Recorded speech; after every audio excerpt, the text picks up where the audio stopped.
I am guided. Ako si Belmar Guilanda, isang branch manager of a life insurance company dito sa Baguio.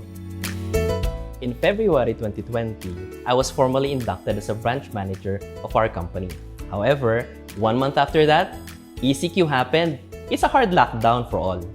Our company is one of the greatly affected dahil halos lahat ng aming transaction is face-to-face. Problemado ako, not only for myself, but for my whole team. It is such a heavy burden to bear because everything rises and falls in leadership. But I asked wisdom from God and declared that we will get through this. Kahit magulo pa nun, lagi kong nire-remind ang sarili ko sa Proverbs chapter 3, verse 5 to 6. Trust in the Lord with all your heart and do not lean on your own understanding. In all your ways acknowledge Him and He will make straight your paths. I know that He is guiding me, kaya in my efforts, I made sure to be mentally, spiritually, and physically healthy. That's why I take Mx3 capsule na may alpha, beta, and gamma nutrients. Looking back, I just want to praise the Lord because at the end of 2020, we were recognized as the top branch of North Luzon. We don't need to know His steps.